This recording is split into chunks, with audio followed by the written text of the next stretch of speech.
intervention, school program, and best practices para sa araling panlipunan ay isang patunay ng pakikisa sa iba't ibang programang pandibisyon tulad na lamang ng Cray-Asia Contest at ang Division Online Festival of Talents kung saan nasungkit natin ang ikatlong pwesto.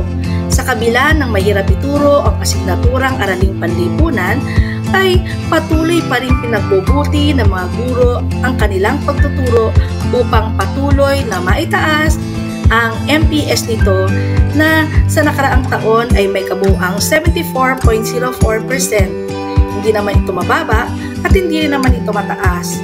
Dahil sa resulta nito, nabuo ang iba't ibang estratehiya, intervention at innovation upang pataasin pa ang antas at kalidad ng pagtuturo sa asignaturang araling panlipunan sa ating paaralan.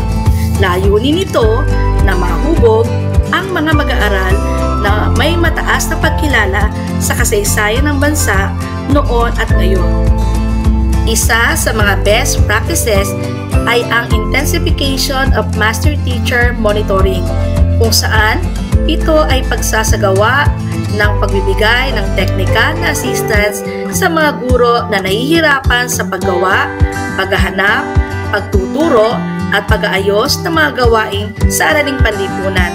Kasabay din ito ang coaching and mentoring sa mga gurong nakitaan ng pagsisikhay na mapataas pa ang kalidad ng kanilang kaalaman.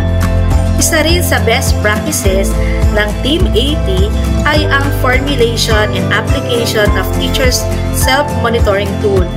Ito ay pagkilala sa kakayahan ng mga guro sa araling panlipunan na makalikha, makagawa at makabuo ng sariling pamamaraan ng pagtuturo kung saan makatutulong ito sa mabilis na pagkatuto ng mga mag-aaral tulad na lamang ng mga video lesson.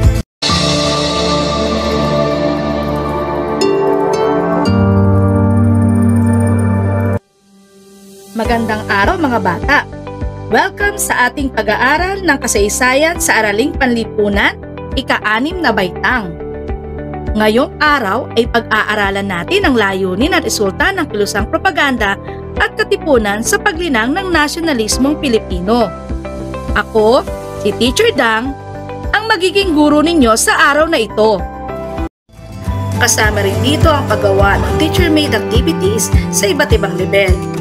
Pangatlo ay ang QAR or Quarterly Assessment Report. Ito ay pagkuha ng mga least mastery skills sa nakalipas na pagsusulit. Dito kasi nakabase ang mga estratehiya, programa at mga intervensyon na isinasagawa ng Araling Panlipunan Group. Pang-apat ay ang Validated Contextualization of Learning Resources.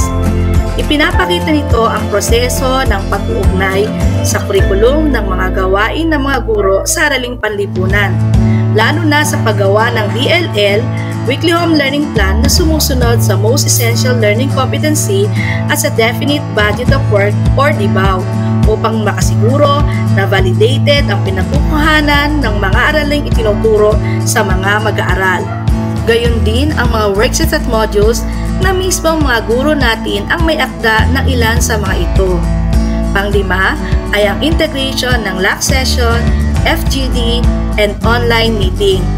Dito ay ibinabahagi, pinag-uusapan at pinagkakasunduan ang binuong layunin na may iisang hangaring makabubuti hindi lamang sa mga mag-aaral maging sa ating paaralan.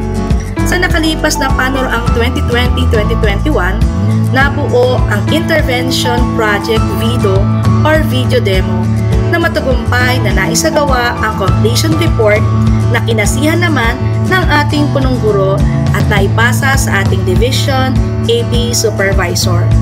Ngayon ay muling susubok sa panibagong intervention ang Team 80 sa Project IMAP o Instructional Materials para sa Araling Panlipunan.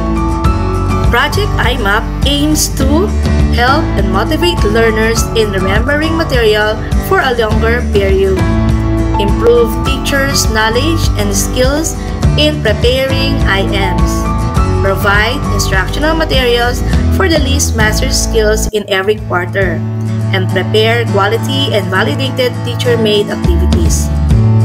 Ito ay isasagawa simula February hanggang November sa taong 2022 na naglalayong makabuo ng kalidad na instructional materials na makatutulong na mapadali sa mga mag-aaral ang mga list mastery skills. Para sa kasalukuyang proyekto, ipinagmamalaki po ng Araling Panlipunan ang pagpili sa ating paaralan na mag-represent sa NCR Grade 1 level na makiisa sa kanilang video TV production.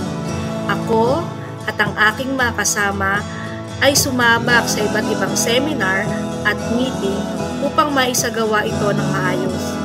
Ang Team AP ay binubuo ng masisipag, maasahan na mga grade leader coordinator. Ang lahat ng ito ay para sa bata, para sa bayan. Maraming salamat po.